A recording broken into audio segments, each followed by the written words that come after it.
नमस्कार विद्यार्थी मित्रांनो, पुन्हा एकदा आपलं सहर्ष स्वागत आहे आपल्या यूट्यूब चॅनलमध्ये. विद्यार्थी मित्रांनो, पाठीमागच्या लेक्चरमध्ये आपण DNA as a genetic material and discovery of DNA चा स्टडी केला होता.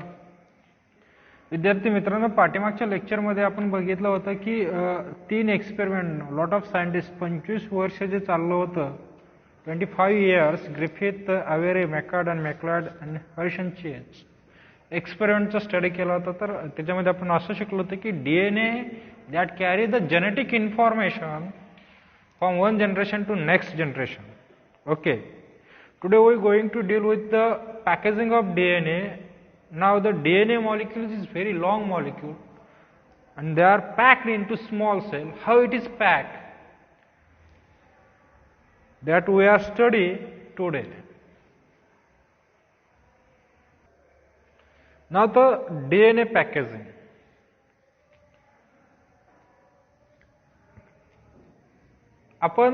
We are study the DNA in 11th standard.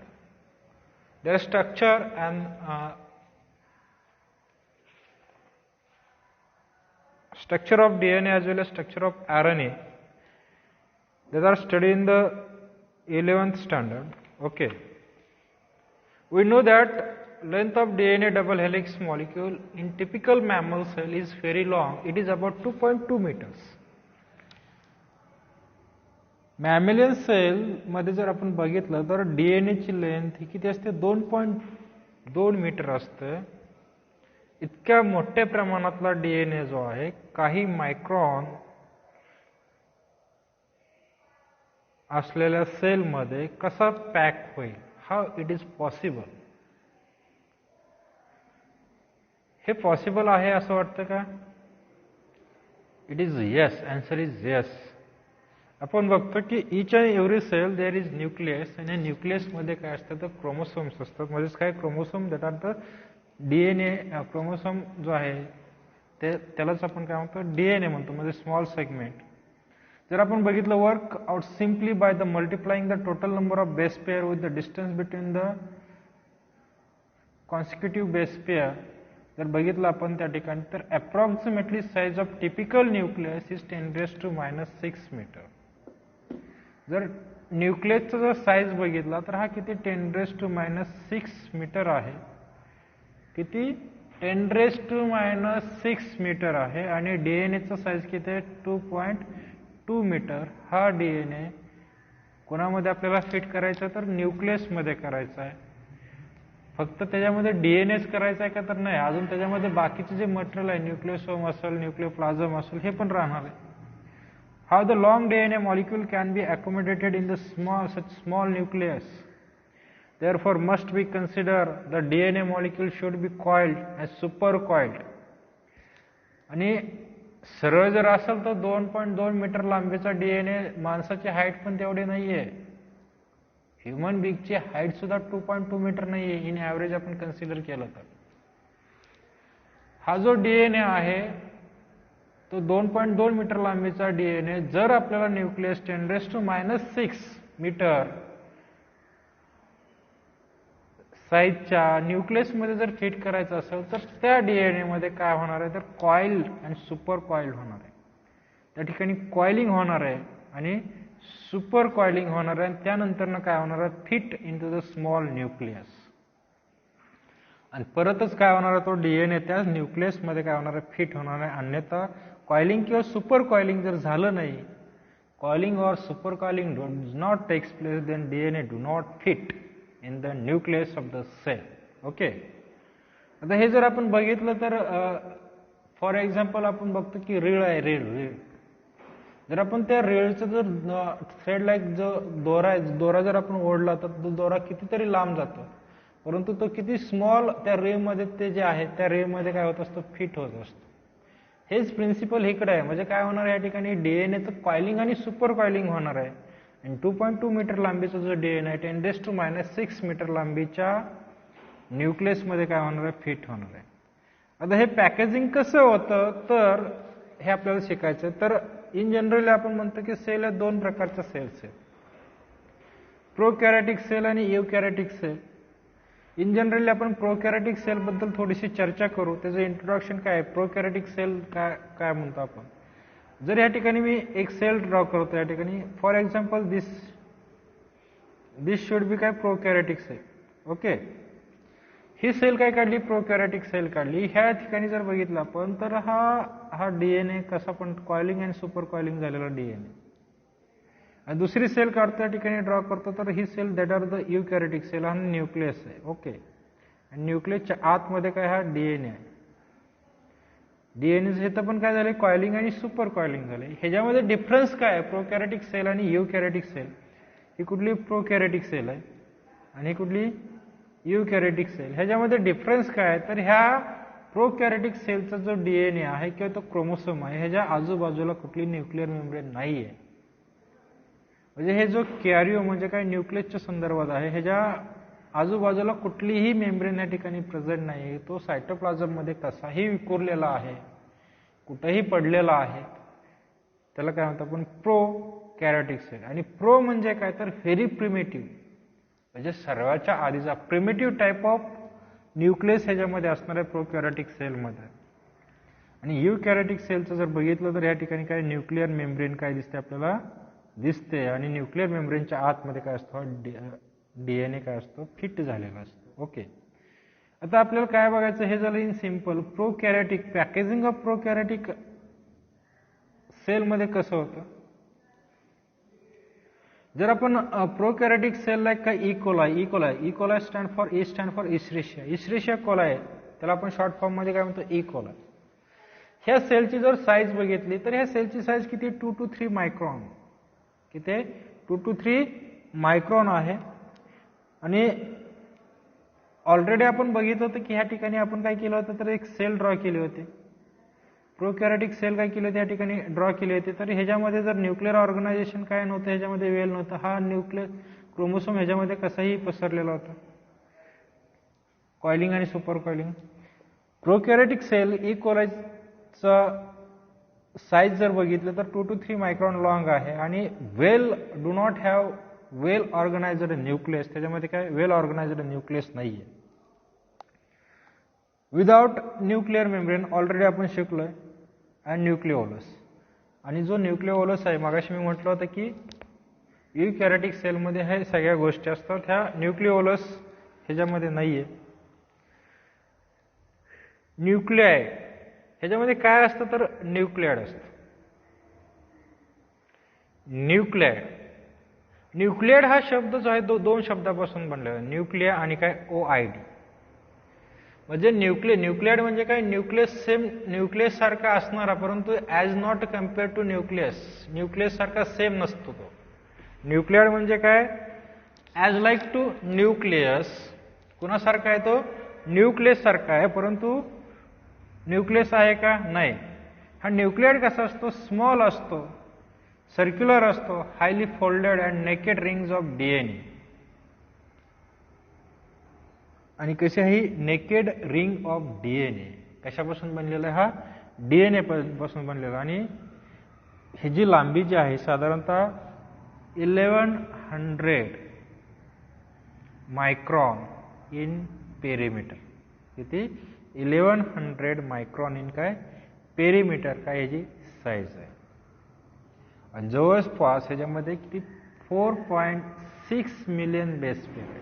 How many, 4.6 million base pair काय ह्याच्यामध्ये आहेत. आता जर आपण बघितलं तर 1100 मायक्रॉन म्यू लांबीचा जर डीएनए 3 to 5 मायक्रॉन मध्ये जर समाविष्ट व्हायचा असेल तर तो किती छोटा व्हायला पाहिजे बघा.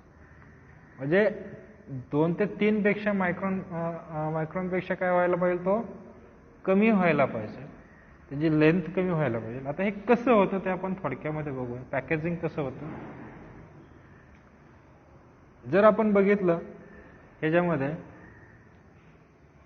डायरेक्ट फिगर बघा आपण आता, हा जो आहे 1100 मायक्रॉन लॉंग जो डीएनए आहे अप्रॉक्सिमेटली, ही जी साईज जर आपण बघितली तर ही साईज जर आपण कन्सिडर केली तर 1.1 millimetre cut and stretched out, आणि how it is possible to fit into the 2 to 3 micron long nucleus. हे एकदम आश्चर्य करणारी गोष्ट आहे. 1100 आणि मायक्रॉन, किती 1100 मायक्रॉन आणि 2 ते 3 मायक्रॉन हे कुठं आहे? काय ताळमेळ लागते का? नाही. ओके, आता हे कसं होतं? आपण packaging of DNA in the nucleus in prokaryotic cell कसं होतं ते आपण बघू. नाव आपल्याला माहित आहे, हा जो DNA आहे, हा DNA, ह्या DNA वरती कुठला चार्ज असतो? तर निगेटिव्ह चार्ज असतो. कुठला चार्ज आहे? निगेटिव्ह चार्ज आहे. आणि ह्या negatively charge DNA become circular and reduce size up to किती? 305 मायक्रॉन. कितीमध्ये? 305 मायक्रॉन. म्हणजे सपोज हा काय लॉंग DNA, म्हणजे स्ट्रेट लाईन मधला DNA, आणि ह्या DNA इतका लांब आहे म्हणजे 1100 मायक्रॉनचा आहे, आणि ह्या DNA चे परत काय होतं तर हे सर्क्युलर फॉर्म मध्ये जातं, म्हणजे हे गोल आकार, म्हणजे that end, this end is joined with काय धिस एंड, आणि काय होणार आहे? सर्क्युलर होणार आहे. म्हणजे हा DNA जो आहे तो काय होणार आहे? असा छोटा होणार आहे. ओके, म्हणजे ह्याची साईज कितीपर्यंत आली? 350 मायक्रॉन पर्यंत काय आली? ह्याची साईज कमी झाली. त्यानंतर काय होतं? 350 मायक्रोमीटर पर्यंत काय होते? ह्याची साईज कमी होते, डायमीटर. त्यानंतर हे जो DNA आहे दॅट आर बिकम्स फोल्ड होतात. फोल्डिंग आणि काय होतं? लुपिंग होतं. म्हणजे काय होणार या ठिकाणी? जर आपण हा DNA सर्क्युलर फॉर्म मध्ये आलेला DNA, सर्क्युलर फॉर्म मध्ये आल्यानंतर ह्याची साईज किती? 350 मायक्रोमीटर झालेलं आहे. आणि त्यानंतर परत अजून काय होणार आहे? ह्याची साईज जी आहे ही अजून किती? 30 मायक्रोमीटर पर्यंत काय होणार आहे? जी अजून रिड्यूस होणार आहे. आता हे कसे होणार आहे? आता ह्या ठिकाणी फोल्डिंग आणि काय लुपिंग होणार आहे. फोल्डिंग आणि काय लुपिंग होणार आहे. म्हणजे आता हे लुपिंग कसं होतं किंवा फोल्डिंग कसं होतं? ह्या ठिकाणचा पार्ट काय होणार आहे? फॉर एक्झाम्पल ह्या पार्ट काय होणार? आतमध्ये स्ट्रेच होणार आहे. हा इथून गेला, परत हा आतमध्ये काय होणार आहे? स्ट्रेच होणार आहे. परत हा काय होणार आहे? आतमध्ये स्ट्रेच होणार आहे. हा आतमध्ये जाणार आहे. परत हा आतमध्ये असं इनसाइडला काय होणार आहे? स्ट्रेच होणार आहे. म्हणजे काय होणार आहे? हे थोडक्यामध्ये फोल्ड अशा प्रकारचे काय होतील? हे फोल्ड काय होतील? तयार होतील. फॉर्मेशन ऑफ फोल्ड काय होतील या ठिकाणी? तयार होतील. आणि हे formation of fold is assisted bye RNA connector. म्हणजे हे फोल्ड झाले तर परत ते बाहेर जाऊ शकतात, बाहेर निघू शकतात. परंतु हे जे फोल्ड आहेत बघा, ह्या ठिकाणी आपल्याला दाखवलेलं आहे, ह्या ठिकाणी आपल्याला दिसतंय का हे फोल्ड, ह्या ठिकाणचे जे फोल्ड आहेत म्हणजे ह्या कनेक्टर काय होणार आहे? ह्या ठिकाणी असं येऊन बसणार आहे. म्हणजे थोडक्यामध्ये हा कनेक्टर आहे बघा. या ठिकाणी कनेक्टर म्हणजे तो स्ट्रेच असिस्ट करून ठेवतो या ठिकाणी. म्हणजे ते काय होत नाही? बाहेर जाऊ देत नाही. आणि अशा प्रकारे RNA कनेक्टरच्या साहाय्याने ते काय फोल्ड काय होतात? त्या ठिकाणी एकत्र राहतात.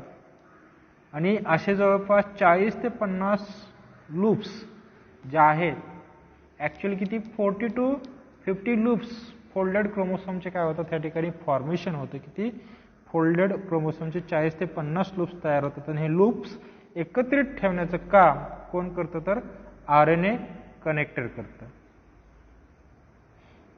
आता त्यानंतर हे काय होत असतं?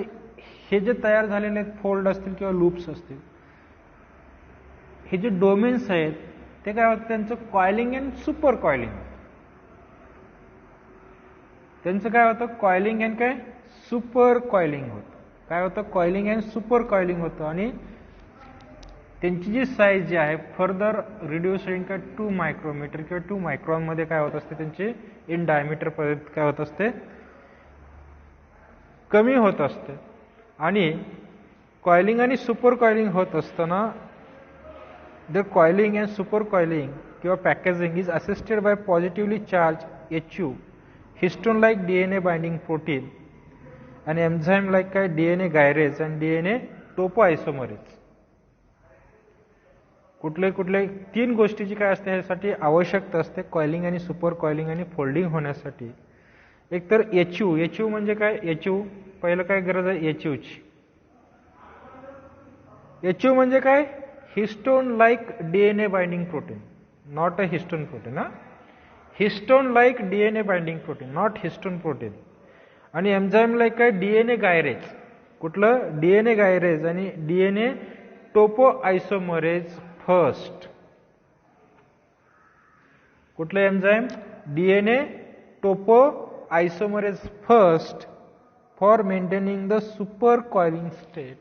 आणि हे जे सुपर कॉइलिंग स्टेट आहे म्हणजे 2 मायक्रोमीटरचं स्टेट आहे, हे मेंटेन करण्यासाठी कशाची आवश्यकता असते? HU प्रोटीन, एन्झाईम लाईक काय? DNA गायरेज आणि DNA टोपो आयसोमरेज फर्स्ट ह्याची काय लागते? आवश्यकता लागते. अशा प्रकारे प्रोकॅरियोटिक डीएनएचा म्हणजे हा 2 मायक्रोमीटरचा हा जो डीएनए तयार झालेला हा that are fitted into the कशामध्ये? Nucleus cell, sorry prokaryotic cell. त्याची जी लेंथ आहे साधारणतः किती? 2 to 3 मायक्रॉन लेंथ आहे. ह्याच्यामध्ये काय होत असतं? हा फिट होत असतो अशा प्रकारे. मित्रांनो, ह्याच्यावरती जास्त पॅकेजिंग ऑफ प्रोकॅरियोटिक सेलवरती जास्त प्रश्न येत नाहीत, परंतु रिक्वायरमेंट जे आहे HU प्रोटीन, परत अजून काय एन्झाईम लाईक काय DNA गायरेज आणि DNA टोपो आयसोमरेज फर्स्ट ह्याच्यावरती एक्झाममध्ये काय होऊ शकतात? प्रश्न येऊ शकतात. ओके, हे झालं प्रोकॅरियोटिक सेलमधलं पॅकेजिंग. नाव आपल्याला आता काय करायचं? युकॅरियोटिक सेलमधलं पॅकेजिंग करायचं, शिकायचं. तसं बघितलं तर युकॅरियोटिक सेलमधलं पॅकेजिंग ऑफ DNA जे आहे तसं कॉम्प्लेक्स प्रोसेस आहे, थोडीशी गुंतागुंतीची प्रोसेस आहे. ओके, कशी आहे ते आता आपण बघूया. युकॅरियोटिक सेल जे आहे shows well organised nucleus containing nuclear membrane, nucleolus and other thread-like material form in the form of chromosomes. Eukaryotic cell जर आपण बघितलं तर युकॅरियोटिक सेलमध्ये वेल ऑर्गनाइज्ड सेल स्ट्रक्चर आहे युकॅरियोटिक सेल्स. त्याच्यामध्ये जर आपण बघितलं तर न्यूक्लियस जर बघितलं तर न्यूक्लियसच्या अराउंड काय असते? फॉर एक्झाम्पल ही युकॅरियोटिक सेल आहे. ओके, दिस कंटेन काय? न्यूक्लियस. ओके, आता ह्याच्यामध्ये काय असतं? न्यूक्लिओलस असतो. आपण सेल थोडीशी मोठी काढू.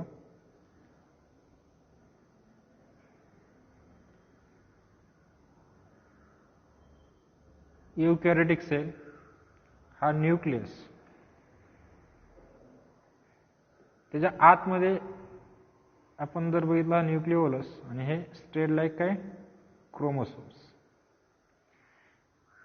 जर ह्याचं ऑर्गनायझेशन बघितलं तर हा काय झाला या ठिकाणी? जर न्यूक्लियस इतका मोठं नसतं, परंतु आपल्याला अंडरस्टँडिंगसाठी मी काय केलेलं आहे? काढलेलं आहे. हे काय? न्यूक्लिअर मेम्ब्रेन आहे, हा न्यूक्लिओलस आहे. काय? न्यूक्लिओलस. आणि हे काय? क्रोमोसोम्स आहे. काय? क्रोमोसोम्स. येत्या लक्षामध्ये हे वेल ऑर्गनाइज्ड मटेरियल असते ह्या कशामध्ये? युकॅरियोटिक सेलमध्ये. In chromosome DNA is associated with histone and non histone protein. In chromosome, हा जो क्रोमोसोम आहे ह्या क्रोमोसोम मध्ये जर आपण बघितलं तर DNA जो असतो तो कशाबरोबर असोसिएटेड असतो? Histone and non histone protein. कुणाबरोबर प्रेझेंट असतो? हा हिस्टोन आणि काय? Non histone protein. जर आपण बघितलं दोरा जर बघितला आपण तो कशाला? रीळला काय असतो? गुंडाळलेला असतो. ओके, रीळला. जर आपल्याला रीळ नाही भेटला तर त्या ठिकाणी आपण लाकडाचा उपयोग करतो, पतंग उडवतो, तो लाकडाला काय करतो? दोरा गुंडवतो. म्हणजेच काय तर आपण कशाला तरी गुंडवतो. तसं इतका मोठा साईजचा जो DNA आपल्या सेलमध्ये जर त्याची साईज कमी व्हायची असेल तर तो कुणाच्या तरी भोवताली काय व्हायला पाहिजे? रॅपिंग व्हायला पाहिजे. ही रॅपिंग कुणाच्या भोवती होते? तर histone and non histone protein जे आहेत हे काय ह्यांच्या भोवती काय होत असते? ही रॅपिंग होत असते. आणि हे कुणी रिपोर्टेड केलेलं आहे? हे कुणी शोधून काढलं होतं? Kornberg in 1974. कुणी शोधून काढलेलं आहे? कॉर्नबर्ग. कधी? 1974 साली. The organisation of DNA is more complex in eukaryotic cell. Already मी म्हटलंय की सांगितलंय की ऑर्गनायझेशन ऑफ डीएनए म्हणजे पॅकेजिंग ऑफ डीएनए जर आपण बघितलं युकॅरियोटिक सेलमध्ये हे काय मोर कॉम्प्लेक्स आहे. कसं आहे मोर कॉम्प्लेक्स, अतिशय गुंतागुंतीचं आहे. डिपेंडिंग अपॉन हे कशावरती असतं तर depending upon abundance of amino acid residues with charge side chain a protein acquired its charge. कशावरती डिपेंडिंग आहे तर इट इज डिपेंडिंग जे आहे amino acid residues with charge side chain. जे अमिनो ॲसिड्स आहेत त्याचप्रमाणे प्रोटीन ॲक्वायर्ड इट्स चार्ज, प्रोटीनवरती कुठला चार्ज आहे, कुठला ॲक्वायर्ड केलेला आहे, अमिनो ॲसिड कुठले आहेत ह्याच्यावरती काय असते पॅकेजिंग डिपेंड असतं. जर आपण बघितलं तर ह्या ठिकाणी हिस्टोन जर बघितला तर हिस्टोन काय that are the protein that rich in residues of amino acid कुठले लायसिन अँड आर्जिनिन. ह्याच्यावरती प्रश्न येतो की हिस्टोनमध्ये कुठले प्रोटीन असतात तर हिस्टोनमध्ये कुठले प्रोटीन असतात तर they contain lysine and arginine. जे 21 अमिनो ॲसिड आहेत आपण 11वी मध्ये ते शिकलेलं आहे 20 अमिनो ॲसिड 21 तर हे अमिनो ॲसिड जे आपण 11th स्टँडर्डमध्ये आपण स्टडी केलेलं आहे आणि ह्या अमिनो ॲसिडपासून काय होत असतं तर प्रोटीन मॉलिक्यूल तयार होत असतं. हे ज्यातले जे लायसिन आणि आर्जिनिन जे आहेत अमिनो ॲसिड हे हिस्टोनमध्ये असतात. हे both amino acid residues of amino acid lysine and arginine हे कुठलं कॅरी करतात हे बेसिक अमिनो ॲसिड्स आहेत आणि कॅरी पॉझिटिव्ह चार्ज. ह्या लायसिन आणि आर्जिनिनवरती कुठला चार्ज असतो तर पॉझिटिव्ह चार्ज असतो. बेसिकली मग लायसिन आणि आर्जिनिन पासून काय बनलेलं असतं that are made up of काय हिस्टोन बनलेलं असतं आणि त्याच्यामुळं हिस्टोन कसं असतं सेट ऑफ पॉझिटिव्ह चार्ज त्याच्यावरती पण काय येणार मग ऑलरेडी लायसिन आणि आर्जिनिनवरती पॉझिटिव्ह चार्ज असल्यामुळं हिस्टोनवरती पण काय येतील तर पॉझिटिव्ह चार्ज येतील. आणि so the histone are the set of positively charge basic protein म्हणजे हा हिस्टोन प्लस काय प्रोटामाइन्स म्हणजे काय अमिनो ॲसिड काय असतील ह्याच्यामध्ये प्रेझेंट असते. आणि हिस्टोन जे आहेत हे साधारणतः 8 मॉलिक्यूल पासून the histone organise themselves to make 8 unit of 8 molecule that is known as काय ऑक्टॅमर ऑफ हिस्टोन ऑक्टॅमर किंवा ऑक्टॅमर ऑफ काय हिस्टोन त्याला आपण काय म्हणतो ऑक्टॅमर ऑफ हिस्टोन म्हणतो. 8 मॉलिक्यूल ऑफ काय हिस्टोनच्या 8 मॉलिक्यूल पासून काय झालेलं असतं हे बनलेलं असतं ऑर्गनायझेशन देम त्याच्यामुळे ह्याला काय म्हणतो ऑक्टॅमर ऑफ हिस्टोन किंवा 8 molecule of histone. Okay histone octamer म्हणजे ह्या ठिकाणी जर आपण काउंट केलं तर ह्या ठिकाणी किती आहेत ऑक्टॅमर जर बघितलं हिस्टोन प्रोटीन जर बघितलं H2B H2A ओके H4 आणि H3 हे काय असतात डबल असतात. H2A H2B H3 H4 हे काय हिस्टोन मॉलिक्यूल काय असतात 4 टाईपचे असतात. 2 molecule of each 4 type. H2A चे 2 असतील H2B चे 2 असतील H24 चे 2 असतील आणि H3 चे पण काय असतील 2 हिस्टोन त्या ठिकाणी असतील. ओके हे आपल्याला शिकायचं आहे. नाव द प्रोसेसमध्ये जर बघितलं आपण ऑलरेडी आपल्याला माहित आहे की डीएनए वरती चार्ज कुठला तर निगेटिव्हली चार्ज डीएनए आणि that are wrapped around positively charge histone octamer. जे आता आपण ऑक्टॅमर बघितलं होतं त्याच्या बाजूला काय होतं तो रॅपिंग होतं. म्हणजे फॉर एक्झाम्पल हा हिस्टोन मॉलिक्यूल आहे ह्याच्यावरती हिस्टोन मॉलिक्यूलवरती काय पॉझिटिव्ह चार्ज आहे आणि डीएनए वरती कुठला निगेटिव्ह चार्ज म्हणजे ह्या डीएनएच काय होणार आहे हे रॅपिंग होणार आहे कोणाभोवती तर ह्या हिस्टोन प्रोटीन बरोबर. आणि ज्यावेळेस हिस्टोन ऑक्टॅमरला ज्यावेळेस डीएनएचं रॅपिंग होईल डीएनए आणि हिस्टोन ऑक्टॅमर ज्यावेळेस एकत्र येऊन एक स्ट्रक्चर तयार होतील दॅट इज कॉल्ड ॲज काय न्यूक्लियोसोम्स. त्याला काय म्हणतो आपण न्यूक्लियोसोम्स म्हणतात. ह्या ठिकाणी जर आपण बघितलं हा काय हा डीएनएचा भाग आहे. कशाचा भाग आहे हा दिस कंटेन डीएनए. ओके हा डीएनए आहे. रेड कलरमध्ये जो दिसतो तो आपल्याला डीएनए आणि ह्या येलो कलरमध्ये जो दिसतात ते काय हिस्टोन प्रोटीन्स आहे. आणि ज्यावेळेस negatively charge helical DNA wrap around the positively charge histone octamer form a structure, that structure is called as काय, न्यूक्लियोसोम्स. त्याला काय म्हणतो आपण, न्यूक्लियोसोम्स. तर न्यूक्लियोसोम जर बघायचं झालं आपल्याला, तर nucleosomes core is made up of 2 molecule. मगाशी मी सांगितलं होतं की 2 molecule of H2A, H2B, H4 and H3. हे जे 4 टाईपचे हिस्टोन प्रोटीन आहेत ह्यांच्यापासून बनलेलं असतं न्यूक्लियोसोमची कोर. म्हणजे हा जो भाग आहे न्यूक्लियोसोमचा, हा कशापासून, ह्या हिस्टोन प्रोटीन पासून बनलेला असतं. आणि H1 protein bind the DNA thread where it is enter and leave the nucleosomes. आता ह्या ठिकाणी अजून एक हिस्टोन मॉलिक्यूल आहे, कुठला, तर H1. हा हिस्टोन मॉलिक्यूल आहे. हा कुठं असतो, तर अशा ठिकाणी बाइंड झालेला असतं की ज्या ठिकाणी डीएनएची काय होते, एंट्री होते. म्हणजे ह्या ठिकाणी काय झालेलं आहे, एंट्री झालेलं आहे डीएनएची.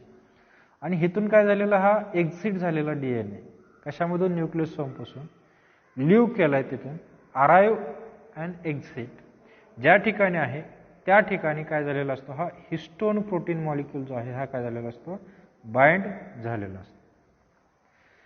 जर आपण या ठिकाणी जर बघितलं तर 1 न्यूक्लियोसोम्स, हा जो एक न्यूक्लियोसोम्स आहे ह्याच्यामध्ये जर बघितलं, अप्रॉक्सिमेटली कन्सिडर 200 बेस पेअर. किती, 200 बेस पेअर. ह्याच्यामध्ये किती असतात, 200 बेस पेअर असतात. आणि हे लॉंग बेस पेअर जे आहेत, डीएनए हेलिक्स काय करत असते, न्यूक्लियोसोमच्या अराउंड काय करत असतं, रॅपिंग करत असतं. म्हणजे बघा 200 बेस पेअर, हे लक्षात ठेवायचं किती बेस पेअर असतात. ह्याच्यावरती मला वाटतं बोर्डाच्या परीक्षेमध्ये प्रश्न आलेला आहे.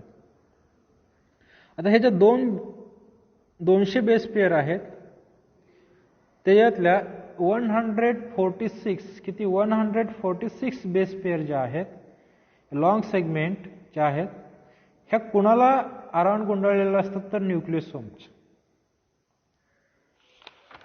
कशाच्या अराउंड, न्यूक्लियोसोमच्या अराउंड. म्हणजे ह्या ठिकाणी जर बघितलं आपण पुढची फिगर घेऊया, त्याच्यामध्ये आपल्याला क्लिअर कट आयडिया येऊन जाईल.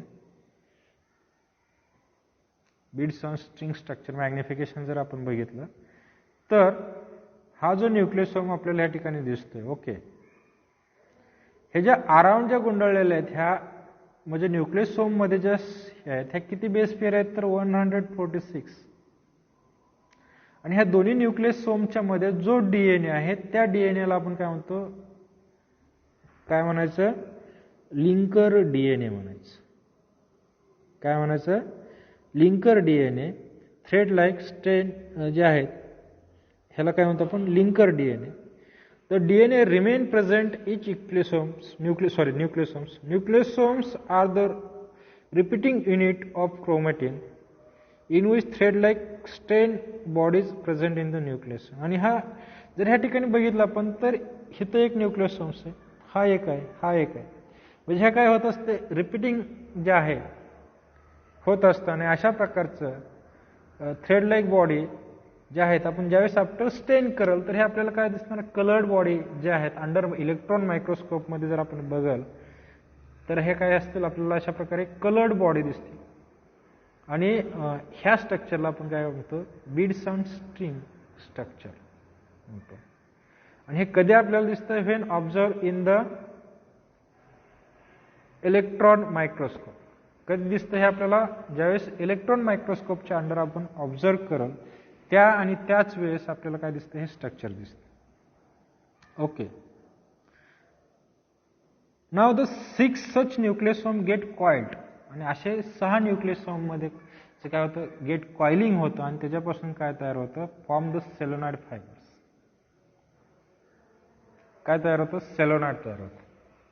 आणि हे सेलोनॉइड आपल्याला कसं दिसतं, तर they look like telephone wire.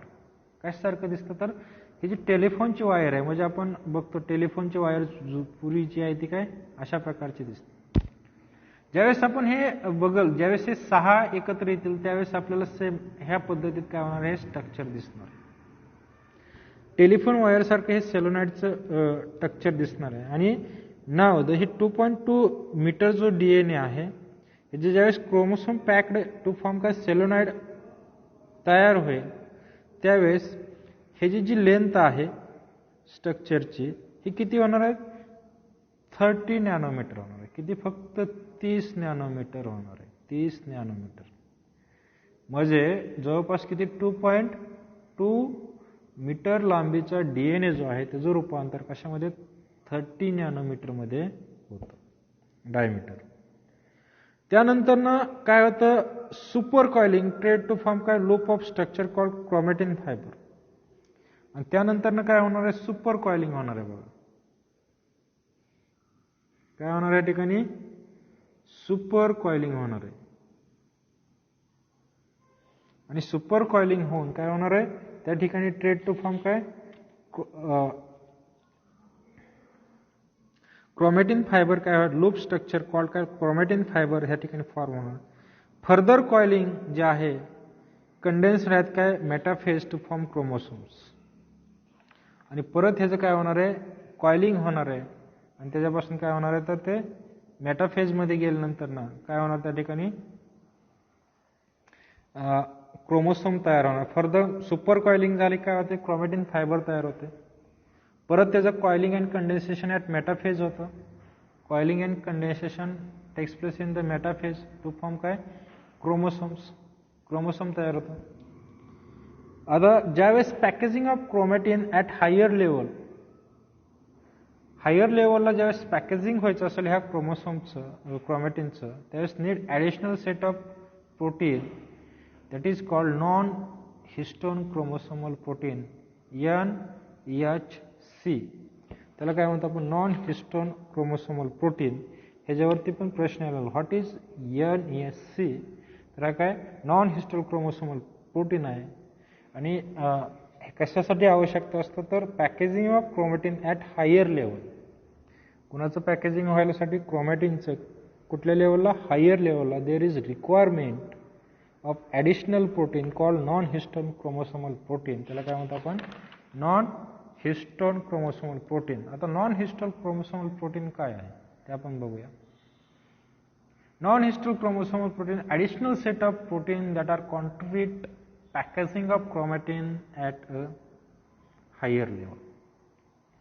कशासाठी मदत करतो? तर packaging of chromatin at higher level जे ॲडिशनल लागणार आहे ह्याच्यामध्ये काय करत असतं? मदत करत असतं. नाव ह्याच्यामध्ये शेवटचा पॉईंट जो आहे हेट्रोक्रोमॅटिन अँड युक्रोमॅटिन. युकॅरियोटिक सेलमध्ये आपण बघतो तर त्या ठिकाणी सम सेगमेंट ऑफ क्रोमोनेमा किंवा chromosome during interphase and early prophase remain condensed state. Eukaryotic सेलमध्ये जर बघितलं तर काही सेगमेंटमध्ये जर आपण बघितलं तर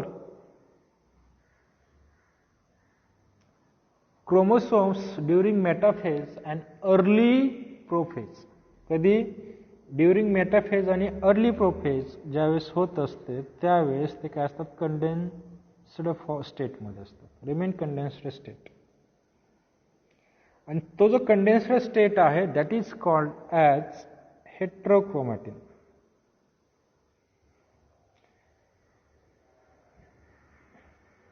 त्याला काय म्हणतो आपण? हेट्रोक्रोमॅटिन. and those regions are localized near the centromere, telomere and also intercalated.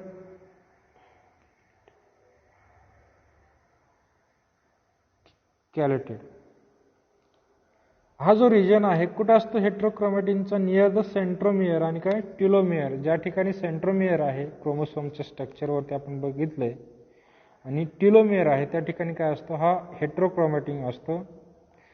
आणि हा जो पार्ट आहे हेट्रोक्रोमॅटिनचा हा काय असतो? जेनेटिकली मोस्टली इनॲक्टिव्ह फॉर्ममध्ये असतो. कसा असतो हा? इनॲक्टिव्ह असतो. It strain strongly and appear dark. ज्यावेळेस आपण ह्याचं स्टेनिंग कराल त्यावेळेस आपल्याला हा कसा दिसतो? डार्क कंडिशनमध्ये दिसतो. आणि हेट्रोक्रोमॅटिन 2 to 3 times more rich in DNA than the euchromatin. euchromatinपेक्षा काय मोर रिच किती? 2 to 3 times असतो. नाव द euchromatin जो क्रोमोसोमचा नॉन कंडेन्स्ड पार्ट आहे त्याला काय म्हणतो आपण? euchromatin म्हणायचं. Non condensed region, the region of chromosome किंवा chromonema which are non condensed state that is called as काय यूक्रोमॅटिक. तर यूक्रोमॅटिक रिजन जो आहे स्टेन लाईट, ज्यावेळेस आपण स्टेन करेल त्यावेळेस आपल्याला लाईट दिसतो, इतकं गडद दिसत नाही जसं हेट्रोक्रोमॅटिन सारखं. आणि हा पार्ट जो आहे हा genetically very active, very much active, genetically very much active आणि फास्ट रेप्लिकेटिंग. आणि रेप्लिकेशन सुद्धा काय होत असतं ह्याच्यामध्ये, फास्ट होत असतं. यूक्रोमॅटिन इज ट्रान्सक्रिप्शनली ॲक्टिव्ह वाईल द हेट्रोक्रोमॅटिन हे काय ट्रान्सक्रिप्शनली ऑलमोस्ट इनॲक्टिव्ह असतं, म्हणजे त्याच्यामध्ये कुठलेही चेंज होत नाही. ॲक्टिव्ह स्टेटमध्ये कोण राहतं तर यूक्रोमॅटिन राहतं. अशा प्रकारचं आपलं आज पॅकेजिंग ऑफ DNA संपलं. उद्याच्या तासाला आपण किंवा पुढच्या व्हिडिओमध्ये आपण DNA रेप्लिकेशनचा स्टडी करणार आहोत. धन्यवाद.